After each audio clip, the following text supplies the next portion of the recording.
ODUU ISPOORTII maddeen alaatii qabannetti darbu badhaasa taphataa cimaa Afrikaa bara kanaatiif Victor Osimhen, Ashraf Hakimi fi Muhammad Salaan xumuraaf gahanii. Filannoo kanaan goleegaa karreegaa garee biyyaalessaa fi akkasuma kilabiin cimaan barichaanii badhaafamu dabalata qabu. Badhaasa taphataa cimaa Afrikaa bara 2025 taphattoonni qaxaleen Afrikaa sadii xumuraaf gahaniiru. Filannoo taphataa cimaa bara kanaatiif lammiin Nigeeriyaa Victor Osimhen, kan Egypt Muhammad Salah fi taphataan sirrattisaa Morocco Ashraf Hakimi xumuraaf darbe. Badhaasa taphataa cimaa barichaa fudhachuuf tilmaama ol'aanaa kan argate taphataan sirrattisaa kilaba Paris Saint-Germain fi garee biyyaalessa Morocco Ashraf Hakimiin bara darbe miidhama jilbaatiin haga ta'e rakkatus waancaa liigii France, Champions League Awurooppaa fi waancaa French fudhachuun bara milkii dabarse. Biyyi isaa Moroccoon gulaalli waancaa addunyaa irratti gahumsa dinqiin ramaddii ishee irraa taphoota 8 taphattee hunda injifattee akka darbituuf gargaaree jira. Moroccoon taphoota kanneen irratti gooliiwwan 22 garee faallaa irratti galchitu. Sirrattisaa Morocco Ashraf Hakimiin durfamu irratti goolii 2 qofaatu gale. Taphataan sirrattisaa Paris Saint-Germain fi garee biyyaalessa Morocco Hakimiin bara 2025 taphoota hundaan goolii 3 galchuun abbaa goolii ta'an 4 hiriyoota isaatiif mijjeessira. Bara darbe Paris Saint-Germainiif goolii 2 kan galche Hakimiin tapha xumuraa Champions League Awurooppaa goolii 5-0 Inter Milan injifatan irratti goolii jalqabaa galchuun akkasuma tapha waancaa France irratti kubbaa mijjeessee kennee taphataan kun garee kanaaf dhahannaa onnee ta'uu mul'isa jedha gabaasni BBC Sport. Taphataan gana 27 Ashraf Hakimiin biyyi isaa Moroccoon ergaa bara 1976 waancaa Afrikaa Itoophiyaan qopheessite fudhattee booda dorgommii kana injifattee hin beektu. Bara kana Morocco shaampiyoonii taasisuuf taphattoota eegaman keessaa isa tokko.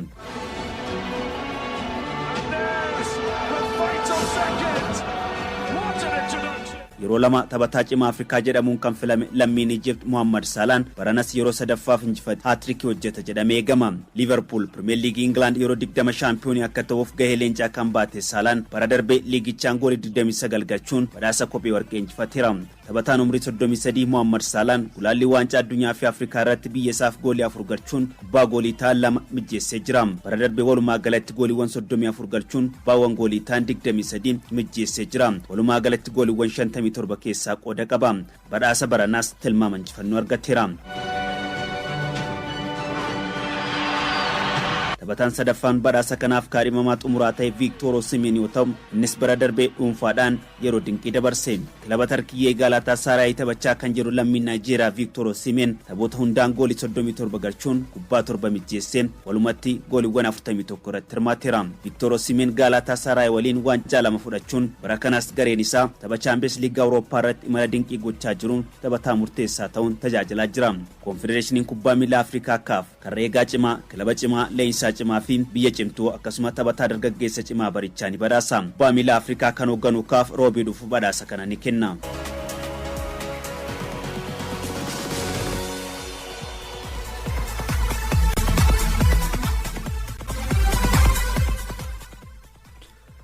Gulaalli waancaa addunyaa biyyoota Afrikaatiin Riippaabilikii Dimokiraataa Koongoo Nigeeriyaa injifachuun gulaalli xumuraatiif darbite. Taphattoota ciccimoo kan qabdu Nigeeriyaan walitti aansitee waancaa addunyaa lamarraa haftee jirti. Shifarra Jaamboo. Welcome to the Stade Prince Héritier Moulay Hassan in Rabat, where Nigeria and the Democratic Republic of Congo now stand just one step away from representing the continent in the Inter-Confederation playoff. Bara 1974 Zaire jedhamuudhaan yeroo beekamtu ture waancaa addunyaa Jarman qopheessiteen kan hirmaatte. Ergasii waggoota 52 as yeroo jalqabaaf waancaa addunyaa irratti hirmaachuuf itti qeetti. Biyyi giddugaleessa Afrikaadhaa Riippaabilikii Dimokiraataa Koongoo taphaa mo'atanii darbuu walakkaa xumuraatiin Kaameruun kaleessa immoo Nigeeriyaa injifachuun biyya Afrikaa kurnaffaa waancaa addunyaa irratti hirmaattu ta'uuf dhiyaatteerti. Biyyoonni Afrikaa 9 dursanii kallattiin hirmaannaa waancaa addunyaa mirkaneeffachuun biyyoonni 4 sadarkaa fooyyeedhaan xumuramoo waliin taphachuun biyyi darbite konfedereeshinoota ardiilee biroo waliin taphachuun hirmaannaa waancaa addunyaa mirkaneeffatu. Tapha biyyoonni lamaan kaleessa Morocco Rabat staadeemii mootii Maaluu Abdallaatti waliin taphatan injifannoo Riippaabilika Dimokiraataa Koongoon xumurame. Shaampiyooniin Afrikaa yeroo 3 Nigeeriyaan taphattoota ciccimoo akka Victor Osimhen, Ademola Lookman dabalatee Awurooppaarraa taphattoota qabduun tilmaama argattee ture. Taphichi eegalee daqiiqaa sadaffaattis goolii Firankii Onyeka galcheen dursuu eegalan kubbaa harka 54 to'achuun kan taphate Riippaabilikni Dimokiraataa Koongoo Naajeeriyaa irratti dhiibbaa uumaa turteem daqiiqaa 32 irratti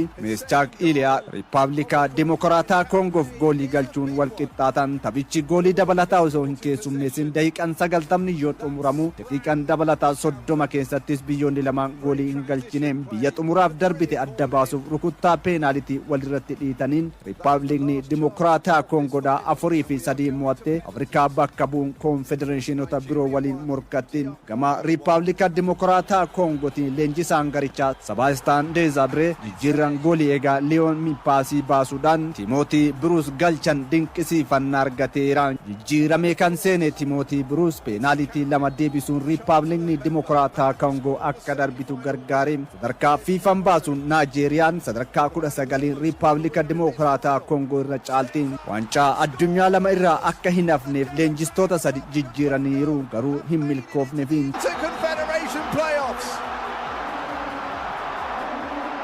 They take this 4-3 in the penalty shootout. Sababa Victor Osimhen miidhamarra tureef taphoota gulaallii jalqabaan qabxii argachuun kan itti ulfaate Naajeeriyaan qabxiin gulaallii jalqabaan dhabdee gatii baasise jedhama. Ta'us waggoota darban taphattoota ciccimoo malee gareen Naajeeriyaadha qindoomina hin qabu jechuun qeeqama. Kaleessas kanuma mirkaneessan waancaa addunyaa 2 walitti aansanii osoo hin hirmaatin hafan Naapoolii waliin waancaa seeriyaa Itilii fudhachuun hanga goolii hedduu galchuun xumuruu Galatasaray keessattis bara kana gahumsa addaa kan imalaa jiru Victor Osimhen gahumsa kanaan biyyaaf bu'aa buusuu hin dandeenye. Riippaabilikni Dimokiraataa Koongoo waggoota 52 dura waancaa addunyaa irratti erga hirmaatte kana yoo milkeeffatte seenaa haaraa galmeessuuf dhiyaatteerti. Koonfedereeshinoota biyyoota 6 irraa biyyoonni walitti dhufan kunneen keessaa xumuraaf kan gaallama kallattii waancaa addunyaa irratti hirmaatu ramaddiin biyyoota kanneenii kamisa dhufu ba'a jedhameera. Dorgommiilee garaagaraa 12 goolii 31 biyya isaaf kan galche Victor Osimhen taphicha booda lammiilee Naajeeriyaa dhiifama gaafate. Yeroo tokko goolii namoonni hin tilmaamne galchee beekam garuu yeroo lammiileen biyyattii natti abdatan kanatti goolii galchee hawwii lammiilee Naajeeriyaa guutuu dadhabuu kooti baay'een gaddaa jedheen. And of course it's the captain Chancellor Mbemba, the man who scored the semi-final winner against Cameroon, the man who almost scored a winner in this final, steps up and scores, and the Democratic Republic of Congo have made it into the Interconfederation.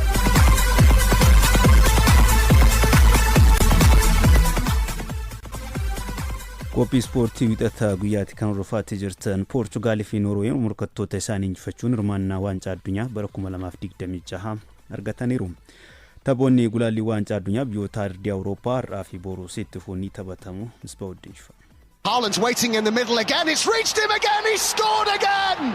And Norway are showing just why they are going to win this group and go to their first World Cup since 1998. Waancaa addunyaa bara 2026 USA, Canada fi Mexico waloon qopheessaniif Norway fi Portugal hirmaannaa argatan. Norway shaampiyoonii addunyaa yeroo 4 Italy injifachuun Portugal goolii 9 Armenia mo'achuun milkaa'an. Norway duubaa ka'uun goolii 4-1 Italy injifachuun waggoota 28 booda waancaa addunyaatti deebite. Ramaddii jalatti Italy waliin kan ramadamte Norway dhaqaagalaan Italy dabalatee taphoota 8 injifachuun qabxii 24 hirmaannaa argatte. Qabxii 3 fi goolii 8 Norway kan caallamte Italy kaleessa staadiyeemii San Siroot goolii Francesco Esposito galcheen 1-0 dursaa boqonnaaf baate. Darbuuf goolii 9-0 Norway injifachuu kan qabdu Italiin morkattuu dhaabuuf gahumsa dhabde. Norweef goolii Antonio Nuusa daqiiqaa 68 irratti galcheen taphaatti biyya isaa deebise. Maashinni goolii Erling Broot Haaland goolii 2 dabaluun biyya isaa hirmaannaa akka argattu gargaare. Italii carraa kallattiin darbuu dhabde. Haaland taphoota gulaallii 8 goolii 16 galchuun riikoordii Robert Lewandowski qoddate. Gammachuu kana lammiilee biyya isaa waliin qoddachuuf akka ta'e kan ibse Haaland goolii 16 galchuun nama boonsaa jedhe. Biyya xiqqaa akka keenya kanaa kan eeguu hin jiru kan jedhe Haaland kun hunda keenyaafuu seenaadha jechuun ibse. Qaamaa fi teeknikaan gaarii turre kan jedhan insaan Norway Staal Salbakken dursaa taphattoota keenya Maartin Odegaard bakka hin taphannetti taphattoonni keenya humna qaban guutuu xuruursanii fayyadamuun milkoofne jedhan. Haaland maashinii goolii ta'uu kan dubbatan leenjisaan Norway deeggartoonni Italii isa jajaa turan kun nama gammachiisaas jedhan. Leenjisaan Italii Gennaro Gattuso fi goolii eegaan biyyattii Gianluigi Donnarumma deeggartoota Italii ifama gaafatanii. Manuel Locatelli fi Giovanni Di Lorenzo amma yeroo kanatti kan yeroo kamuu caalaa tokko ta'uu qabnaa jedhan. Qabxiin kun biyya keenya hin madaalu. Carraa lammaffaa jiruuf of qopheessuu qabnaa jechuun dubbatan. Norway waliigalaan waancaa addunyaa irratti yeroo arfaffaa firmaatti. Erling Haaland garee biyyaalessaa Norway waliin taphoota 48 taphateen goolii 55 galche. Barna waliigalaan taphoota 20 goolii 33 galchuun kubbaa goolii ta'e 3 mijeessee kennuun yeroo gaarii dabarsaa jira. From Bruno Fernandes, who goes for goal and so very nearly scores. Renato Veiga is the player who does.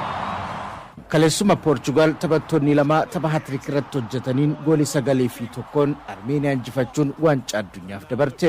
Taphataa qaalii addunyaa Cristiano Ronaldo adabbiin kan dhabde Portugal Stadio do Dragot Armeeniyaan simatee goolii 9-1 injifachuun hirmaannaa waancaa addunyaa bara 2026 argatte. Taphichaan Bruno Fernandes fi João Neves goolii 3-3 galchuun hat-trick hojjetanii. Gonçalo Ramos, Renato Veiga fi Sergio Conceição goolii hafan dabalanim. Ramaddiifaa kanaan Ireland goolii 3-1 Hungary injifachuun sadarkaa lammaffaan xumurte.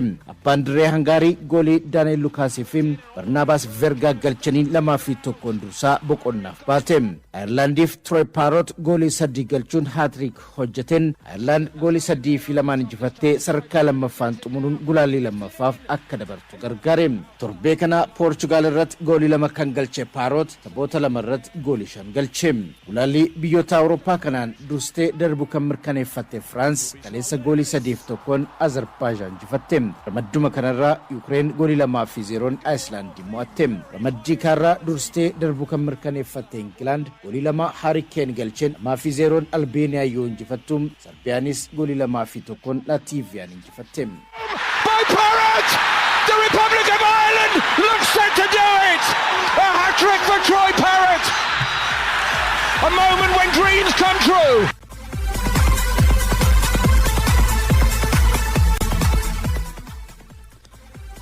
Leenjisaan England Thomas Tuchel waancaa addunyaa bara 2026 dura gaaffiiwwan hedduu akka isaan eeggatu gabaafame.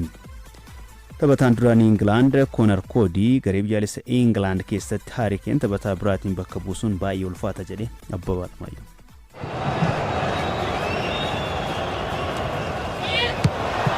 England bakka hunda irratti taphattoota ciccimoo hedduu qabduun yeroo hunda leenjistoonni garichaa taphattoota filachuuf rakkatu. Leenjisaan garichaa Thomas Tuchel waancaa addunyaa bara 2026 filannoo taphattootaa wal qabatee rakkachuu akka malan BBC Sport gabaase. Miidiyaan England kun gaaffiiwwan deebii barbaadan jechuunis tarreesse. Kana keessaa sarara gidduu lakkoofsa 10 irratti Jude Bellingham fi Morgan Rogers keessaa eenyu filatu kan jedhu ni eegama. Rogers Declan Rice taanuu leenjisaa Thomas Tuchel jalatti taphataa dorgommii daanu taphoota 10 taphate. Taphattoota kanneen lamaan qofatu Tuchel jalatti taphoota hunda irratti hiriire. Jude Bellingham sawa miidhamaan dirreerraa yeroo fagaatee ture taphataan Aston Villa Morgan Rogers bakka isaa bu'uun gahumsa bayeessa mul'isaa ture. Bellingham tapha darbeen jijjiiramee seenuun daqiiqaa 25 qofa taphate. Kaleessa immoo hanga daqiiqaa 84ffaatti filannoo jalqabaan taphachaa ture. Tapha kaleessaan kaardii akeekkachiisaa erga argatee booda yeroo Rogersin jijjiiramee bahu murtoo Thomas Tuchelitti mufatee ture. Morgan Rogers Tuchel jalatti daqiiqaa 531 Jude Bellingham daqiiqaa 374 taphataniiru. Thomas Tuchel waancaa addunyaa bara 2026 taphataa dorgommii gurguddoo irratti muuxannoo hin qabne Rogers filatu moo taphataa taphoota murteessoo irratti garaagarummaa uumuu Bellinghamiif dursa kennuu kan jedhu yerootu deebisa. Taphattoota kanneeniin alatti Phil Fodenii fi Cole Palmer sarara gidduu lakkoofsa 10 irratti taphachuu danda'uun filannoo Thomas Tuchel daranii rakkisaaf eeggama. That's a good ball, great chance, 2-0. Kane at the double. Harry Kane Englandiif taphoota 112 goolii 78 galche. England keessatti taphataan sirnaan bakka isaa bu'ee walittaan sun goolii galchuu jiraachuu baachuun yaaddoo biraa Thomas Tuchel jedhame. Taphataan duraanii garee biyyaalessa England Connor Cody Harry Kane malee England yaadduun ulfaataadha jedhe. Waggootaaf walittaan sun garee kana keessatti wanta hojjete amanuuf nama rakkisas jedhe. Umurii 32 irratti kan argamu Harry Kane fiixee milkaa'inaa irratti taphataa argamudha. Waancaa addunyaa bara 2026 garee biyyaalessa England keessatti taphataa murteessaa garichaa Harry Kane jedhe Codin. Liam Delap, Phil Foden, Ivan Toney, Oli Watkins taphattoota Harry Kane bakka ni bu'uuf eeramanii. John Stones filannoo jalqabaan yoo gara dirree seenee taphate eenyu isa waliin sarara gidduurratti taphataa kan jedhus gaaffiidha. Dan Burn, Mark Gehi, Ezri Konsaa, Jareel Kwansaa taphattoota sarrattisaa gidduuf waliin morkatanii. Thomas Tuchel sarrattisaa qarqara bitaanis Lewis Skelly, Spence fi Nico O'Reilly keessaa eenyu filannoo jalqabaatiin hiriirsisuun dhimma xiyyeeffannoon eegamudha. Taphoota darbaniin taphataan Manchester City O'Reilly'n filannoo jalqabaan taphachaa jira. Arsenal keessatti carraa taphaa kan hin arganne Skelly'n dhiyeenya garee biyyaalessa Englandiif osoo hin filatamiin hafe. Marcus Rashford, Eberiche Eze, Anthony Gordon, Noni Madueke taphattoota sarara fuulduraa qarqara bitaan waliin morkatanii. Well, they were well beaten in Belgrade, and Serbia have opened up once again.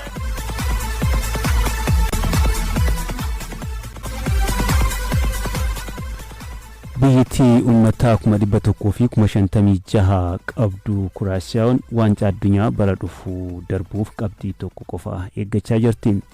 Kan milkaa'uuf taanaan biyya jalqabaa uummata xiqqaa qabaachuun hirmaannaa waancaa addunyaa argattanii taate dabalata qabu.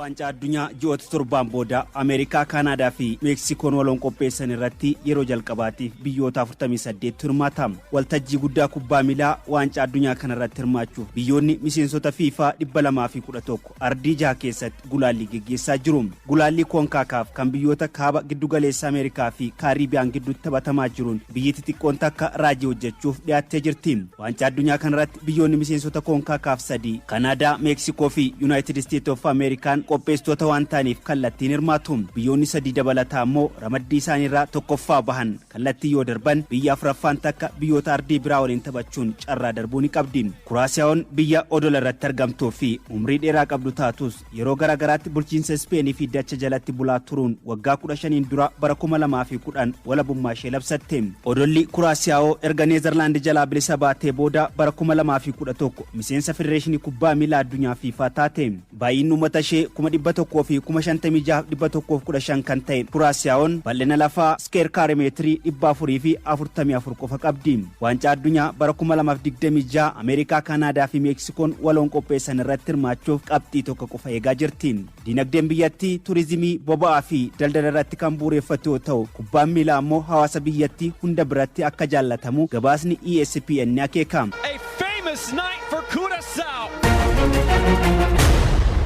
Kan dura seenaa waancaa addunyaa irratti biyyatti baay'een uummata xiqqoo qabaachuun hirmaatte. Waancaa addunyaa bara 2018 Raashiyaan qopheesse irratti biyya odolaa Ayislaand yoo taatu baay'inni uummata ishee 300 fi 57 qabaachuun kan hirmaatte ture. Ergasii ammoo bara kana biyyatti Afrikaa Keep Verdeen baay'inni uummata walakkaa miiliyoona qabdu waancaa addunyaa bara dhufuu kana irratti hirmaachuu mirkaneeffattee jirti. Gulaalli waancaa addunyaa biyyoota miseensota Koonkaakaaf biyyoota kaaba giddugaleessa Ameerikaa fi Kaariibiyaan gidduutti geggeeffamaa jiruun ramaddii baajalatti Jaamaayikaa, Beermuudaa fi Trinidad fi Tobago waliin kan argamtu Kuraasiyaan taphoota 5 taphatte keessaa 3 injifachuun 2 qixabaateen qabxii 11 ramaddii ishee dursaa jirti. Tapha ramaddii xumuraa roobii dhufu dirree ishiitiin ala imalteen biyya qabxii 1 caalamtee lammaffaarra jirtu Jaamaayikaa waliin taphatti. Gareen biyyaalessaa Kuraasiyaan leenjisaa Pirimeer Liigii Ingilaand keessatti muuxannoo qabuu fi taphattoota liigota gurguddoo dachee Awurooppaa keessa taphatan garee of keessatti hammateedha. Leensaan garee biyyaalessaa Kuraasiyaan Dick Advocaat jedhamu. Kana dura kilaba Pirimeer Liigii Ingilaand, Sunderland fi kilaba Scottish Rangers leenjisaniiru.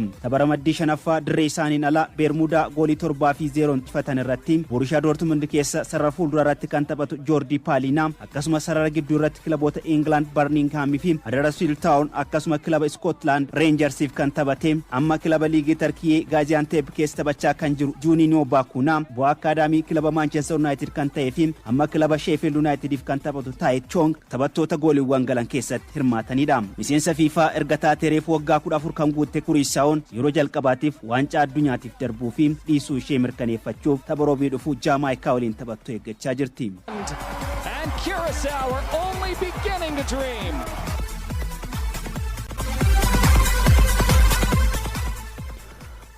Oduu keenya xumuraatiin waancaa Afrikaa bara 2025 ji'a tokkoon booda eegaluuf kilaboota Premier League England keessaa Sunderland taphattoota hedduu dhabuun yaaddoo keessa jira.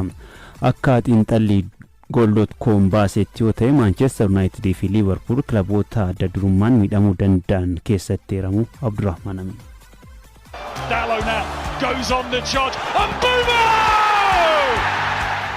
Waancaan Afrikaa bara 2025 ji'a tokko booda qopheessummaa Morokootiin dorgomama. Biyyoonni ardichaa dorgommicha irratti hirmaatan taphattoota liigota gurguddoo Awurooppaa keessa taphataniif waamicha taasisuun garee isaanii yoo cimsatan kilaboota Premier League Ingilaandiif taphattoota murteessoo hedduu filachiisuun yeroo qormaataati. Torbaanota taphoonni garaagarummaa guyyaa muraasaatiin keessa taphatamu ta'uun isaa ammoo kilaboota taphattoota hedduu dhabaniif yaaddoo ta'aa jiraachuu Goal.com barreesse. Sunderland fi Manchester United ammoo taphattoota murteessoo hedduu dorgommii kanaaf dhabuun kilaboota qormaanni cimaan isaan mudataaf sodaatamaa fi jirudha. Liverpool taphataa tokko qofaaf yoo yaadda'u, Arsenal, Chelsea fi Leeds United kilaboota sababa taphataa ardii Afrikaa kilaba isaanii keessaa hin qabneef garee isaanii guutuu fayyadamanidha. Dorgommii kanaaf kilaboonni walumaa galatti taphattoota 40 ol ni dhabuuf eeggama. Ball is cut in. Ballard is in there creating nuisance. bara darbee liigichatti ol guddachuun bara kana morkataa jabaa liigichaa kan ta'e Sunderlandiif jiini muddee fi amajjii ji'oota qormaata sirrii kilabichaati jedhamaa jira. Kilabichi taphattoota torba sababa waancaa Afrikaatiif yoo dhabu torbanuu taphattoota filannoo jalqabaati. Bara darbee tapha mo'atanii darbuutiin kilabicha gara liigichaatti akka ol guddatuuf taphattoota gargaaranidha. Bara kanas Sunderland kilaboota jajjaboo liigichaatiif qormaata ta'aa kan ture isaan fayyadamuuni. Ammatti taphoota 11 irraa qabxii 19 walitti qabachuun sadarkaa afuraffaa irratti yoo argamu, taphattoonni kunneen sarara ittisaatii hanga sarara fuulduraatti kilabicha keessaa waan hir'ataniif akka garee guutuu dhabetti ilaalamaa jira. It's a swing at that from ODUU and it's in! What a brilliant strike from Ahmad! Manchester United jalaa taphattoonni murteessoon sadii Biriyaan Mboomoo, Amad Dialoo fi Nasir Mazraawin gara Afrikaan imalu. Leenjisaan Manchester United Ruben Amorim shaakala boodas yeroo dabalataa fudhachuun kilaba bara darbe qabxii dhabaa ture gara gahumsaatti deebisaa jiru. Garuu ammoo taphattoonni amma waancaa Afrikaatiif kilabichi dhabuuf deemu injifannoo kilabichaa keessatti qooda olaanaa warra qabanidha. Gabaasni Goal.com akka jedhutti Ruben Amorim taphattoota akka harka mirgaatti itti fayyadamaa turan yeroo murteessaatti dhabuuf deemu jedhe. Amorim sarara fuulduraa kilabichaa irratti gahumsa olaanaa mul'isaa kan jiru Biriyaan Mboomoo hanga muddee 21 dorgommicha eegalutti Old Trafford tursiisuuf karoora qabu. Manchester United ammatti dursaa liigichaa Arsenal irraa qabxii 8 hanqachuun sadarkaa afuraffaa irra kan jiru Sunderlandin ammoo qabxii tokkoon caalamuun sadarkaa 7ffaa irra jira. Kilabichi Manchester City, Newcastle fi Aston Villa dabalatee taphoota 6 taphattoota kanneen malee taphachuu mala. Shaampiyooniin liigichaa Liverpool bara kanaa qabxii dhabee rakkachaa osoo jiru taphataa murteessaa Mohamed Salah Egyptiin filachiisuun yaaddoo biraa dabalee fi akka xiinxala Goal.com'tti kilabni taphataa tokko qofa waancaa Afrikaatiif filachiisee sodaa jabaa keessa jiru yoo jiraate Liverpool qofa jedhe. Salaan bara kana gahumsa kana duraa dhabee taphataa rakkachaa jiru yoo ta'u goolii hedduu galchees kilabicha hin fayyanne. Ta'us ammallee jiraachuun isaa simboo addaa garichaaf dabaluun kilabicha akka sodaatamu taphataa taasisaa jirudha. Wolves taphattoota 5, Everton, Fulham fi Burnley taphattoota 3 Crystal Palace fi Nottingham Forest ammoo taphattoonni miidhama irra jiran hangasitti yoo fayyan 4-4 dhabuu malu. Gareen Pep Guardiola leenjuu Manchester Cityin Omar Marmush fi Riyaan Atnurii gara Afrikaan gaggeessa. Ta'us bara kana taphattoota kanneen irraa hedduu hin fayyadamne waan ta'eef deemanii carraa taphaa argachuun isaanii Peppiif akka waan gaariitti yaadameera. Tottenham Pepe Maataa Saaree fi Bissouma, Newcastle United Yohane Wissa, Brighton Carlos Baleba, gareen Nuno Espirito Santo leenjuu West Ham United ammoo Aroon Wan-Bissaka fi Alhaji Malik Diouf waancaa Afrikaatiif ni dhabuuf eeggamu. And even if Liverpool had 2 keepers on the goal line, they weren't saving that.